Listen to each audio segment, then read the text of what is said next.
Abrimos o programa hoje falando sobre uma atividade presente entre reinos, haréns, como estudo numerológico ou mitológico, bem como em disputas de poder. No mundo dos adultos, eles estão presentes há muito tempo. No das crianças, só a partir do século XX. São os jogos de tabuleiro. E nós vamos aprender mais sobre eles com a ajuda da arte educadora que sabe tudo, que é a Marta Giardini. Marta, obrigado por ter vindo, viu, meu amor? Eu é que agradeço o convite. Obrigado, de estar aqui. Irmã da Giovana. Eu nem acredito, né? Giovana, um beijo.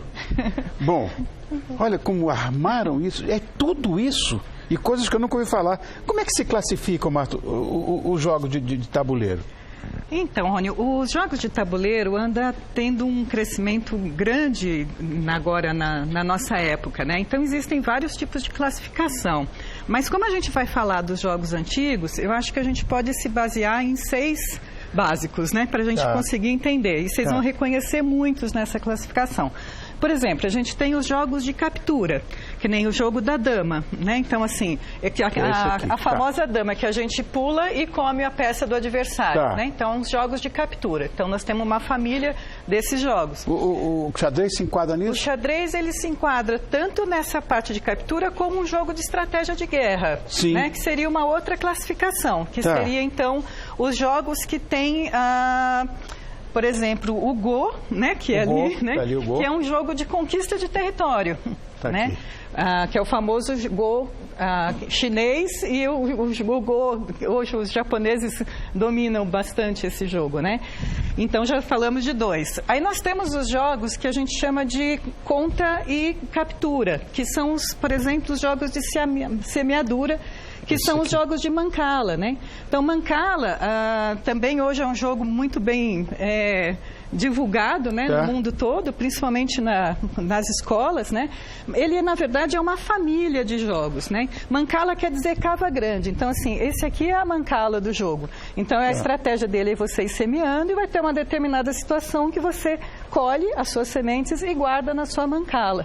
Né? Entendi. E a Mancala, então, ela tem a gente vai falar um pouco mais dela mais para frente, né? Jogar isso, não é tanto que crianças a gente indica a partir de 6 anos, de 6 a 106, né? Meu Deus do céu. Praticamente, né? Outra família de jogos seria os alinhados, né? 3 alinhados, por exemplo, a trilha, né? Trilha, Tem uma família que a gente também o objetivo é alinhar 3 peças, né? Depois a gente tem os jogos de caça e perseguição, por exemplo, o Bagachau, que é um jogo do Nepal, né? Como é o nome? Bagachau. jogo com animais, mano. Isso, você joga assim, são 4 tigres contra 20 cabrinhas, né? Então são forças opostas, como se fosse simular um pastoreio mesmo, né? E então você precisa cercar os tigrinhos e os tigres, como são mais fortes, elas pulam as cabrinhas para capturar, né? E também a gente tem os jogos de percurso, que também tem uma linha grande, que tem o gamão, tem o... Gamão é percurso? Né? O gamão é percurso. É porque vai andando e tal. Isso, você tem que fazer com que todas as peças percorram o tabuleiro, Eu né? gosto E vence muito de quem gamão. poder tirar todas as peças, né? Então seria basicamente essa classificação. Eu acho que a gente já abrangeria todos os jogos antigos. Agora, eu estou vendo aqui, Marta, hieroglifos. Então, isso me remete, de fato, a Egito e tudo. Qual é o jogo mais antigo desse de tabuleiro? Existe, assim, um paralelo grande entre as civilizações antigas, né? Então, assim, China, Sumérios... Sumérios já jogavam, é? Isso, mas o mais antigo que a gente tem conhecimento são os jogos de Mancala. Né? Que seria esse aqui, Isso, né? Ele é predominantemente, assim, africano. Então, assim, existem mais de 200 nomes e mais de 200 regras diferentes, né? Então, todas as tribos africanas têm uma variação. E o interessante é que ele não ficou só ali.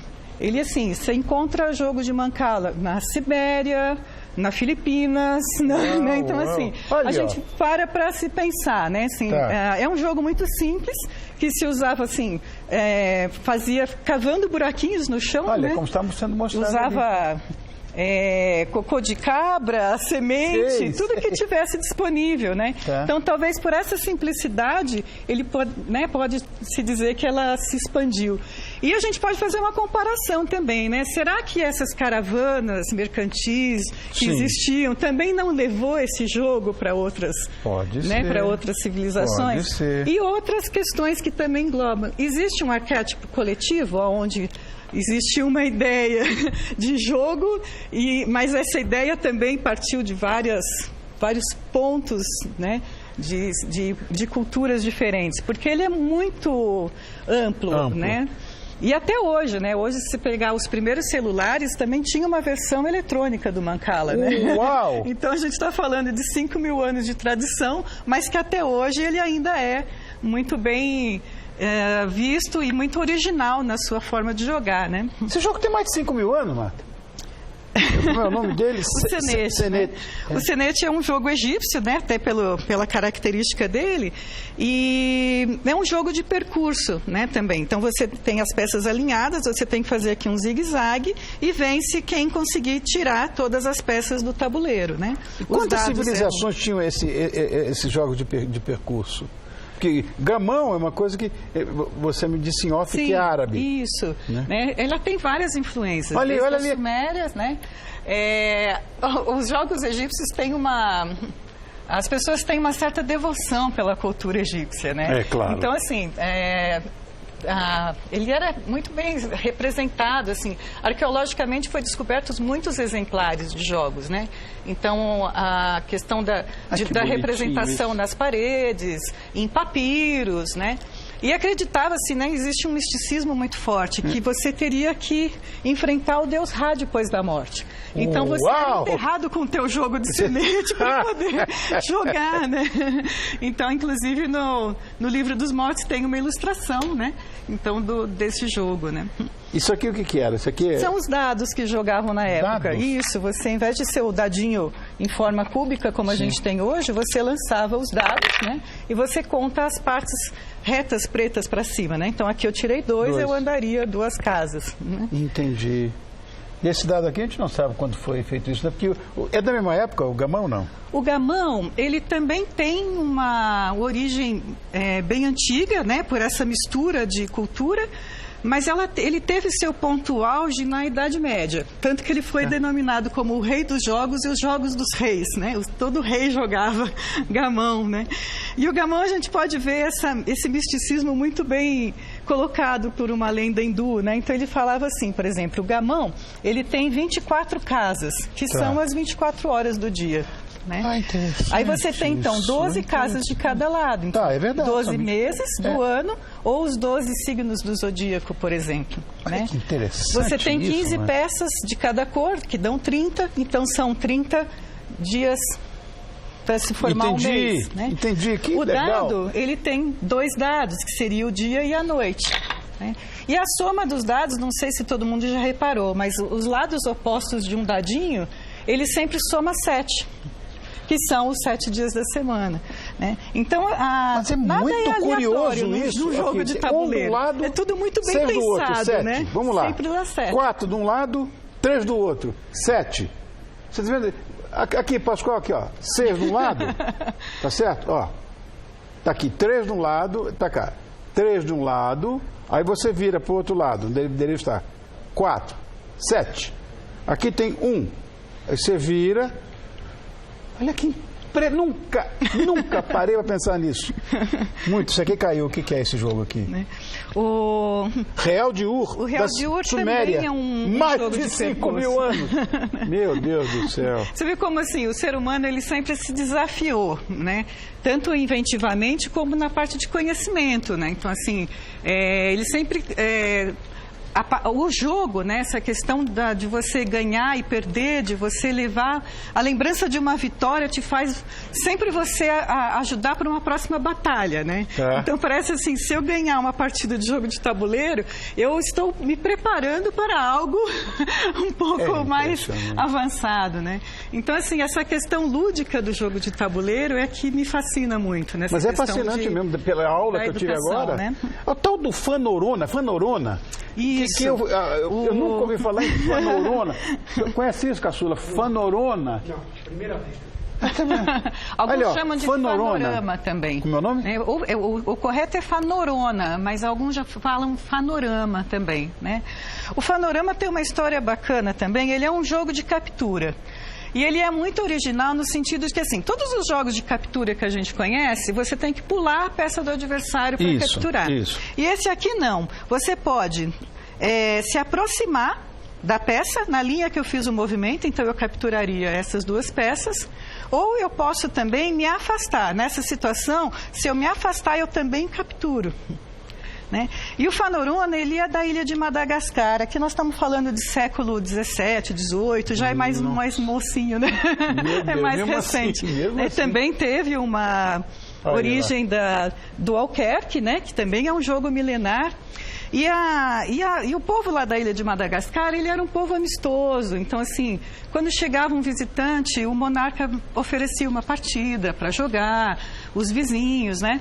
E aí tem muitas lendas que acompanham esse jogo, que é interessante. Isso causa muita curiosidade para as crianças hoje, porque ela tem acesso à internet e consegue ver que isso é verdadeiro, se é lenda ou se é verdade, né? E uma delas é que, na época, quem governava a ilha de Madagascar era uma rainha.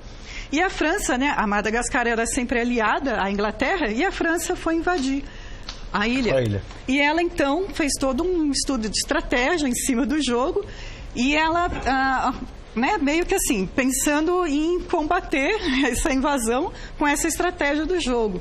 E ela foi massacrada, na verdade, né? As armas dos franceses eram muito mais. Então, era uma coisa meio assim de inocência dela, né? Claro. E aí ela foi exilada, né? Então, assim, o fanorama tem muito dessas lendas por trás, né? Isso aí que está sendo... É o Alquerque, né? É o antecessor do fanorona. E o tal do jarmo, o que é isso?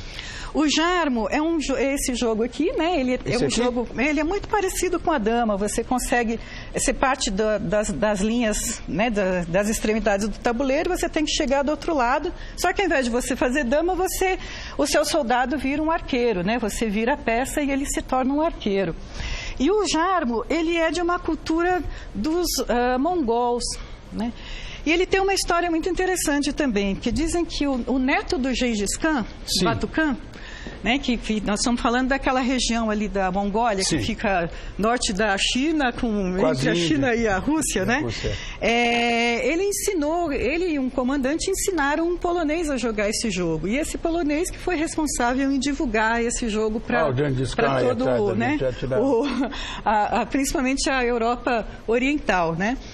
E o neto do Gengis Khan, ele sempre tinha esse jogo, ele sempre levava junto, principalmente nas campanhas militares, para se preparar para uma batalha, né? Era como se você incorporasse uma atitude guerreira.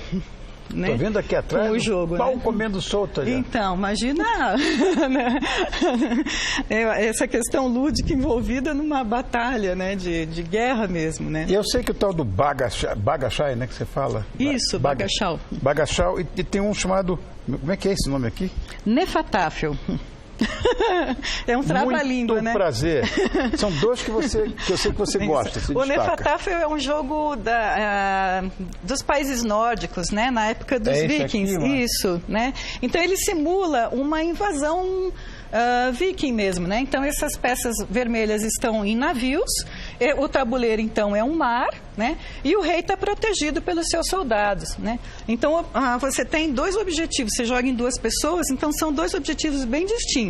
Quem está jogando com as peças verdes precisa caminhar com o rei até ele chegar numa extremidade, né? E os vermelhos são os mercenários que querem capturar o rei.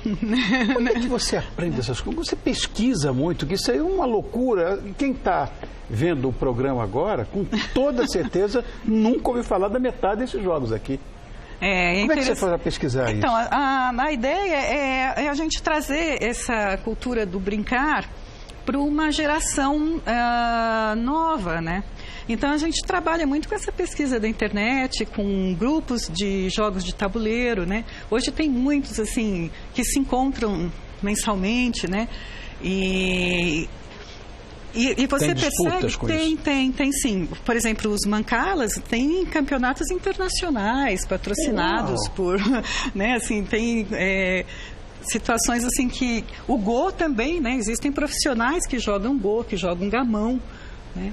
E a gente tentou trazer isso para uma faixa etária escolar, né? Assim, você pega um 5º ano que está aprendendo sobre o Egito e jogar um jogo que um faraó jogava, pô, estou pensando como um faraó, né?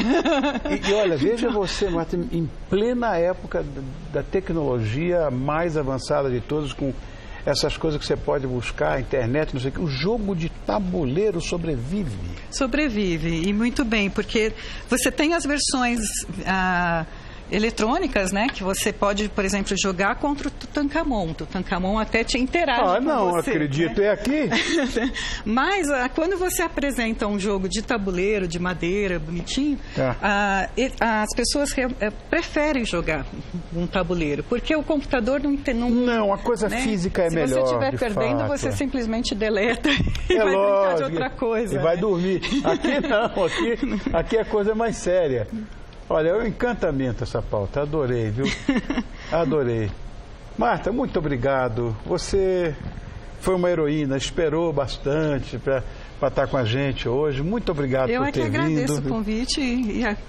Olha, a Marta Giardini é uma arte educadora, eu acho isso uma coisa fantástica, até porque, quando a gente fala em arte educadora, vamos entender o seguinte: antes do homem falar, antes do homem se comunicar, ele jogava.